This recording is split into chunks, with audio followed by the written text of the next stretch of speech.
Wow, what a privilege to be here. And not just as a speaker, but as a listener. Are you inspired enough? Really?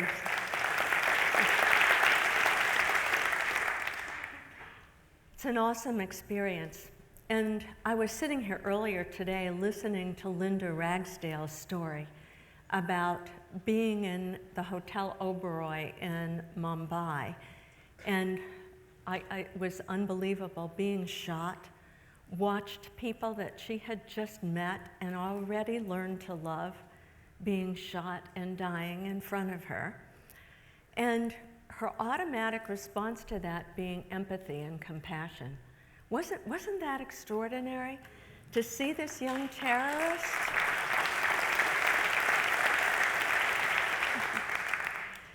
And she saw before her her own son, another kid, 20 years old. And the real question was, how did he become so detached from the reality of compassion that he could do this? But not in a blaming way, in a curious way, that led her to do something extraordinarily resilient. And that was to say, how can I really spread peace on earth? I loved that dragon project. And this is our topic today. How can we all become resilient? So I want to look at our inner life. We've looked a lot at aspects of our outer life. What is it that makes us resilient? What is it that reconnects us with our own good hearts and the hearts of others? Because that's the only way we're going to have peace on earth. And that's the only way we're going to bring our best self forward in all of the fabulous kinds of projects that we can do to make the world better now. So I was sitting at my computer a couple of years ago, and I heard that ping, you know, when a piece of mail drops into your box, and this old sepia-toned picture appeared. A relative of mine that I really had never met, some distant relative, had found this picture. And these 12 people are my family who never made it to the United States, but died in Auschwitz. And I'd heard about that as a child.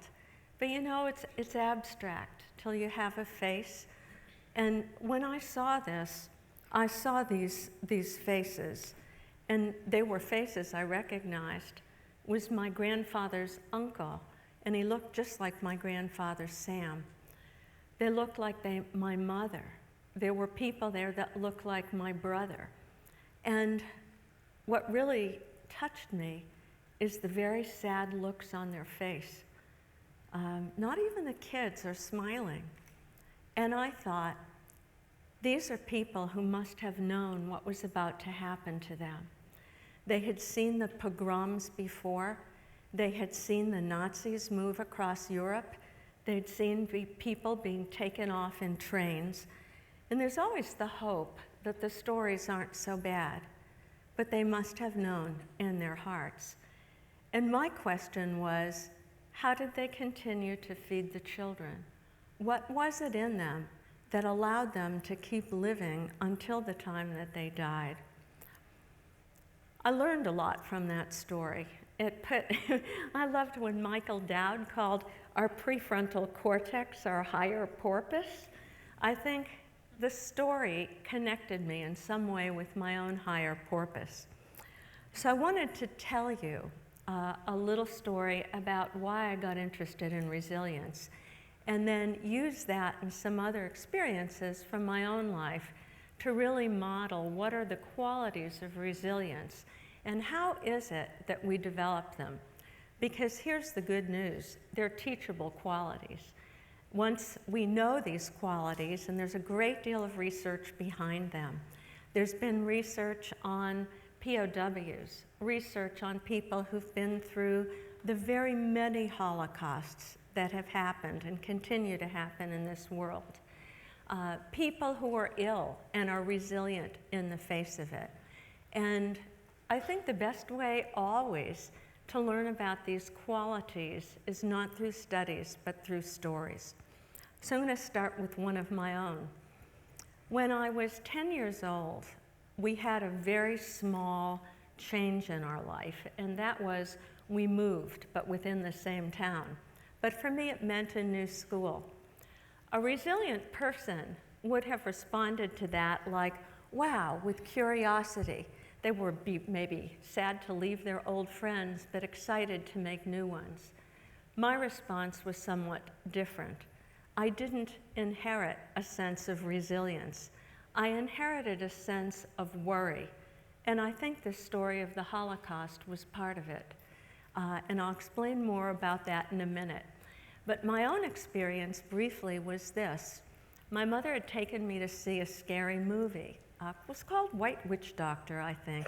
And in it were headhunters, and they had blowguns with poison darts. And they were always shaking out their shoes looking for scorpions, and snakes were falling out of trees. And because I didn't have resilience, because the limbic system, the emotional brain that Michael just explained to you, was always triggered in me.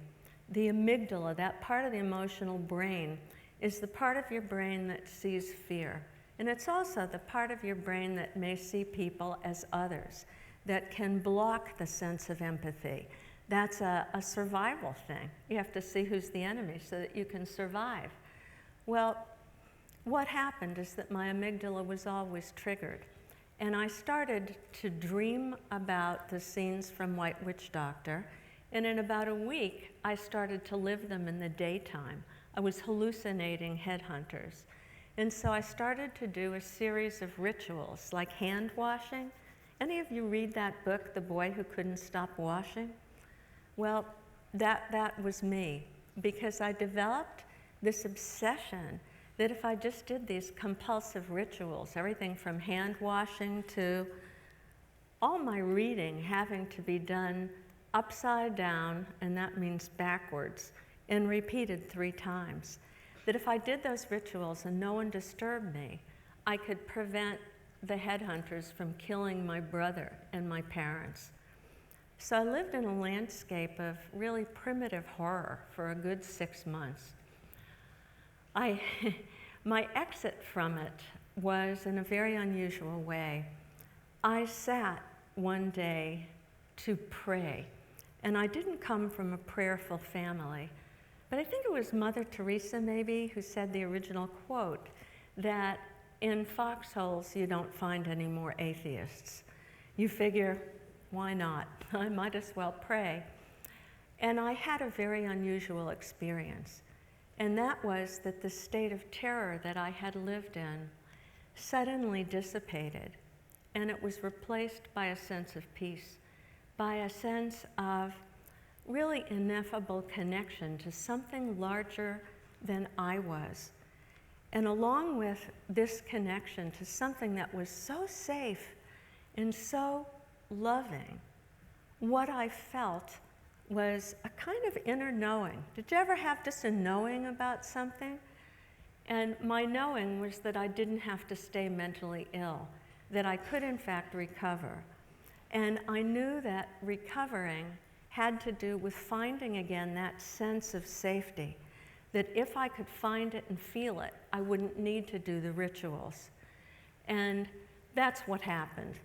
If we had more time, I'd tell you more of the story, because what happened was a poem at that moment downloaded through me.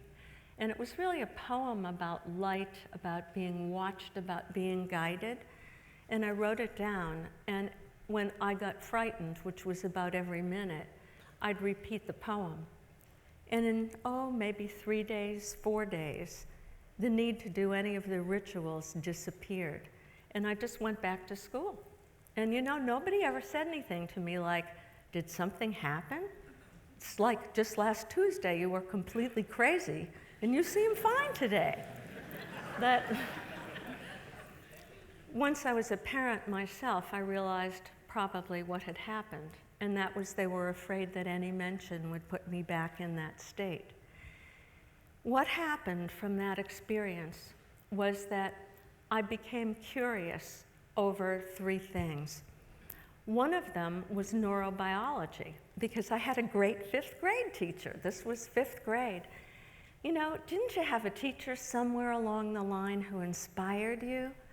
She inspired me, and we'd been studying the brain, and I thought, what could go on in my brain that I would see reality so differently, and then I would recover again?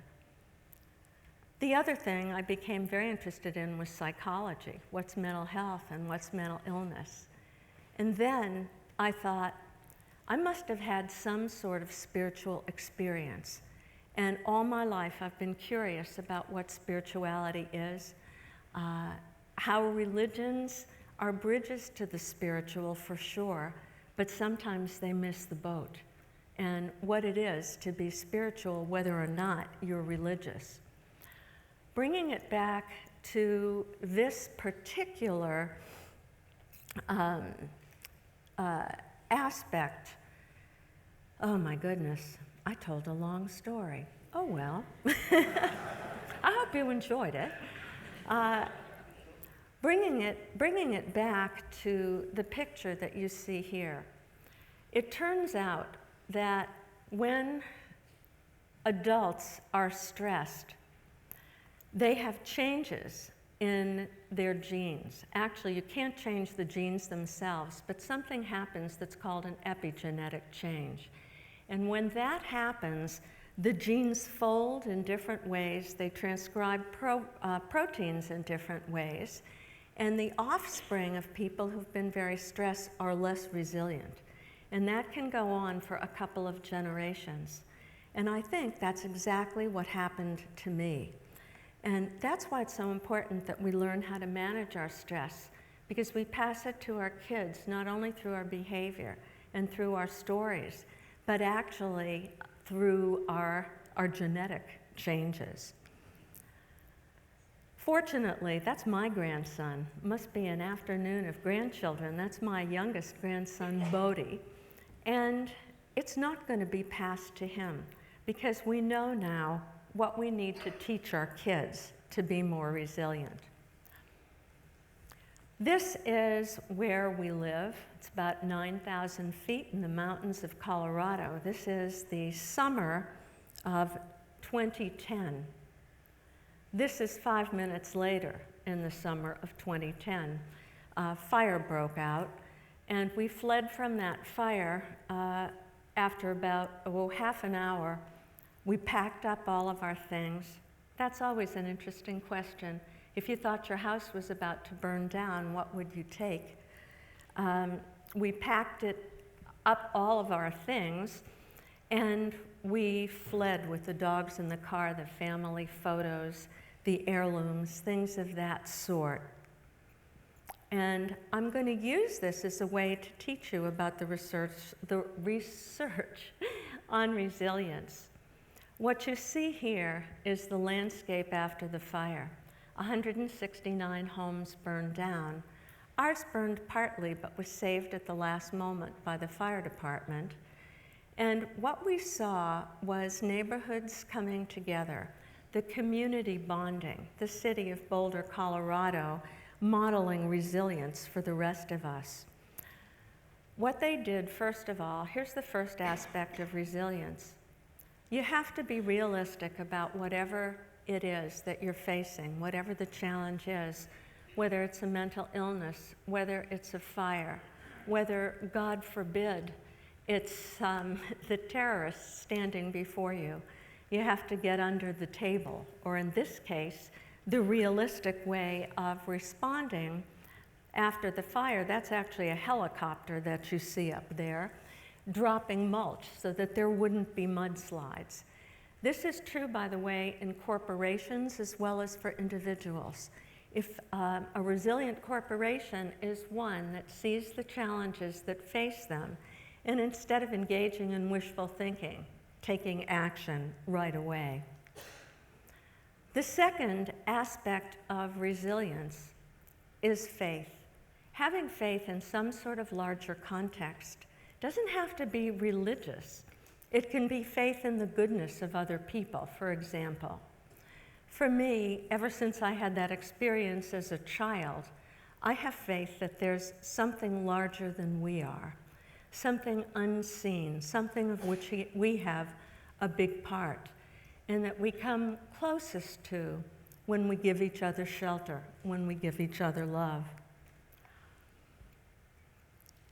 The third aspect of resilience that's quite teachable is creativity. That's my husband, Gordy. He's been walking around here today, and some of you might have met him. You'll meet him at the reception later. He's standing on our property where a large shed had burned down. And what he did was this. The shed burned down, we had the area cleaned up, and he'd walk around there, and he would listen to the land. What needs to be here? And this is a Cretan seven-circuit labyrinth. And there was something in him that felt that's what we needed to find our center, because a labyrinth is unlike a maze. You walk it, you become mindful, you start to listen deeply to your own self. You stand in the center, you receive.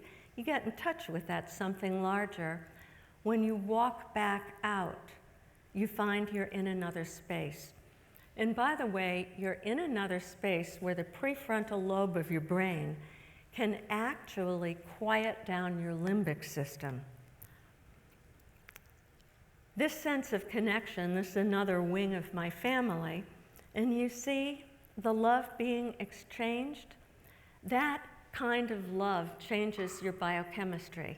You release informational molecules, hormones from the brain that actually, again, calm down the limbic system. And that's what allows you really, in times of challenge, in times of change, to find creative solutions. I have to put in a quick plug for exercise. That was my 60th birthday. We were bicycling the Slick Rock in Utah, in the Canyonlands. It turns out that this is another very basic activity that changes your brain.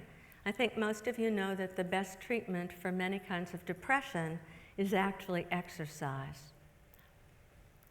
We already heard that wonderful talk by Vikram. This could have gone in his movie. And yoga, I took this picture when we were in India a couple of years ago, is about meditation and yoga.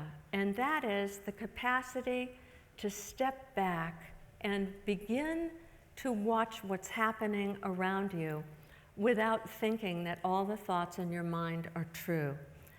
All of these things can help you with a sense of humor. I'm right at the end, so I want to come to the end. These all help you to change the story that you tell yourself when a difficult thing happens. And if you tell yourself that your difficulties are a challenge, your difficulties are a way to develop compassion, I think you'll find that it changes your brain and it changes your life. Thank you.